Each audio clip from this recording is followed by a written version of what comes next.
Hello, എല്ലാവർക്കും ഹൃദ്യമായ നമസ്കാരം. ഞാൻ ആൽഫ ജീനിയസ് ഇൻ്റഗ്രേറ്റഡ് സ്കൂളിലെ +2 വിദ്യാർത്ഥിനിയാണ്. ഞാനൊരു മലപ്പുറംകാരിയാണ്. കഴിഞ്ഞ 1.5 വർഷമായിട്ട് ആലപ്പുഴയിൽ ഉണ്ടെങ്കിലും ആലപ്പുഴക്കാരുടെ സ്വകാര്യ അഹങ്കാരവും ലോക പ്രശസ്തവുമായ നെഹ്റു ട്രോഫി വള്ളംകളി കാണാൻ ഇതുവരേക്കും ഭാഗ്യം ഉണ്ടായിട്ടില്ല. പക്ഷേ ഇത്തവണ ഞാൻ ഭയങ്കര എക്സൈറ്റഡ് ആണ്. കാരണം നെഹ്റു ട്രോഫി വള്ളംകളിയുടെ ട്രയൽസ് നടക്കുകയാണ്. അപ്പം ഞങ്ങളെല്ലാവരും ചേർന്ന് പുന്നമടക്കായലിലേക്ക് ഒരു ചെറിയ ട്രിപ്പ് പോവാണ്. എൻ്റെ പേര് അഹദിയ. ഞാൻ പത്തനംതിട്ട ജില്ലയിൽ നിന്ന് വരുന്നു. ഞാൻ ആൽഫ ജീനിയസ് ഇൻ്റഗ്രേറ്റഡ് സ്കൂളിലെ +1 വിദ്യാർത്ഥിനിയാണ്. ആലപ്പുഴ എന്ന് കേൾക്കുമ്പോഴേ നെഹ്റു ട്രോഫി വള്ളംകളിയാണ് മനസ്സിലേക്ക് ആദ്യം ഓടിയെത്തുന്നത്. ഇന്ന് നെഹ്റു ട്രോഫി വള്ളംകളിയുടെ ട്രയൽ കാണാൻ ഞങ്ങൾ ഒന്നിച്ച് ഇവിടെ നിന്ന് പുറപ്പെടുകയാണ്. ഞങ്ങളെല്ലാവരും ഭയങ്കര എക്സൈറ്റഡ് ആണ്. ഞാൻ ക്രിസ്റ്റീന, തൃശ്ശൂരിൽ നിന്നാണ് വരുന്നത്. ഞാൻ ജീനിയസ് ഇൻ്റഗ്രേറ്റഡ് സ്കൂളിലെ +1 വിദ്യാർത്ഥിനിയാണ്. ബോട്ട് റേസ് എന്ന് പറഞ്ഞ് കേട്ടിട്ടുള്ളൂ, പക്ഷെ രാത്രി ആശാണ് കാണാൻ പോകുന്നത്. ഞാൻ ജോയൽ, ഞാൻ കൊല്ലത്തു നിന്നാണ് വരുന്നത്. ഇവിടെ ആലപ്പുഴയിൽ നമ്മുടെ വള്ളംകളി ട്രയൽസ് നടക്കുന്നുണ്ട്. അപ്പോൾ അത് കാണാൻ വേണ്ടി ഞങ്ങൾ പോവുകയാണ്.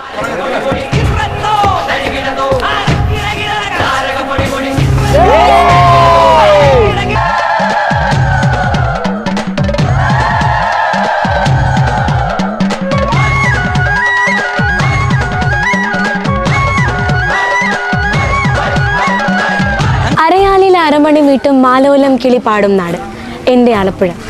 വെനീസ് നഗരം അറിയില്ലേ? ഇറ്റലിയിലെ ഈ കൊച്ചു നഗരത്തിന് പാലത്തിൻ്റെ നഗരം, ജലത്തിൻ്റെ നഗരം എന്നെല്ലാം വിശേഷണങ്ങളുണ്ട്. 20-ാം നൂറ്റാണ്ടിൽ ഇന്ത്യ സന്ദർശിച്ച കഴ്സൺ പ്രഭു ആലപ്പുഴയുടെ സൗന്ദര്യം നുകരാനിടയായപ്പോൾ ഇവിടെ പ്രകൃതിയുടെ അനുഗ്രഹം വാരിക്കോരി ചൊരിഞ്ഞിരിക്കുന്നു. ആലപ്പുഴ കിഴക്കിൻ്റെ വെനീസ് എന്ന പ്രയോഗം ആലപ്പുഴയുടെ മേൽ മുദ്രകുത്തുകയുണ്ടായി.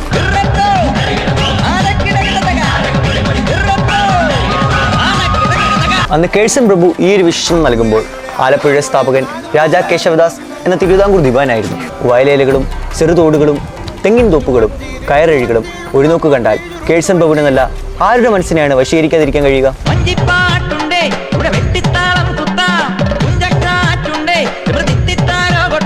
കുചേലവൃത്തം വഞ്ചിപ്പാട്ട്.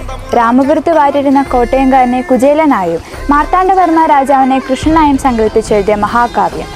അന്ന് തുടക്കം കുറിച്ച വള്ളംകളിയുടെ ഐതിഹ്യം പിന്നീട് ഇന്ത്യയുടെ പ്രഥമ പ്രധാനമന്ത്രിയായിരുന്ന ജവഹർലാൽ നെഹ്റുവിൻ്റെ പേരിൽ നെഹ്റു ട്രോഫി വള്ളംകളി എന്നറിയപ്പെട്ടു.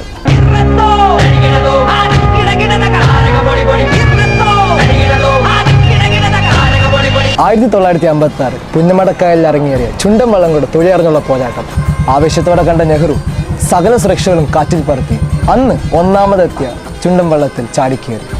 അദ്ദേഹത്തിന് ഈ ആഹ്ലാദ പ്രകടനം അംഗീകാരമായി കരുതി വള്ളംകളി പ്രേമികൾ അദ്ദേഹത്തെ ചുണ്ടൻ വള്ളത്തിന്റെ അകമ്പടിയോടെ കൊച്ചി വരെ എത്തിച്ചു. ഡൽഹിയിലെത്തിയ നെഹ്റു തന്റെ സ്വന്തം കയ്യൊപ്പുകളോട് വെള്ളിയിൽ തീർത്ത ചുണ്ടൻ വള്ളങ്ങളുടെ മാതൃക അയച്ചു തന്നു. ആലപ്പുഴയുടെ സാംസ്കാരിക പൈതൃകത്തിന്റെ ഭാഗമായ വള്ളംകളിയുടെ ആരവം ജനഹൃദയങ്ങളിൽ അലയടിക്കുമ്പോൾ ഇന്നും ഒട്ടും ചോർന്നു പോകാത്ത ആവേശത്തോടെ ആലപ്പുഴ ഒന്നടങ്കം ഉണരുകയായി.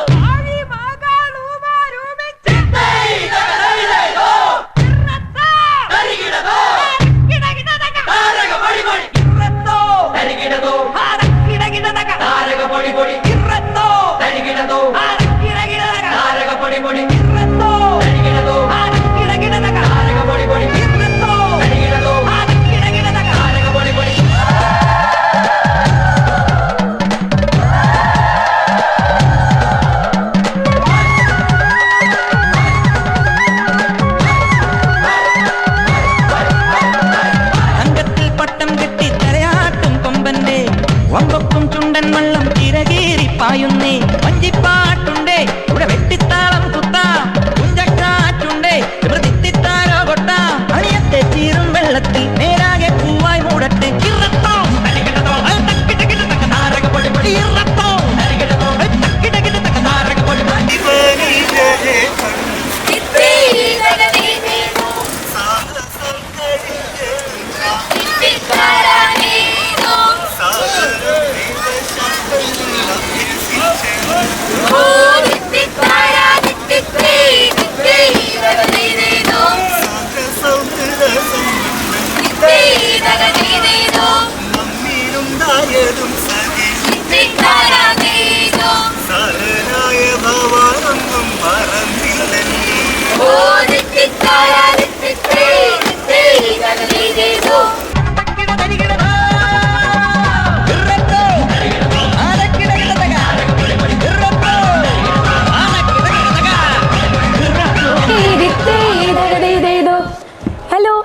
നമസ്കാരം. ഞങ്ങൾ വള്ളംകളിയുടെ ട്രയൽസ് കണ്ടു വന്നിരിക്കുകയാണ്. ട്രയൽസ് എങ്ങനെയാണെങ്കിൽ മെയിൻസ് എങ്ങനെയാണെന്ന് കാണാൻ ഞങ്ങൾ ഭയങ്കര എക്സൈറ്റഡ് ആണ്. അപ്പോൾ അതിൻ്റെ വിശേഷങ്ങൾ ഞങ്ങൾ അടുത്തൊരു വീഡിയോയിൽ ഉറപ്പായിട്ടും വരുന്നതായിരിക്കും. ബൈ.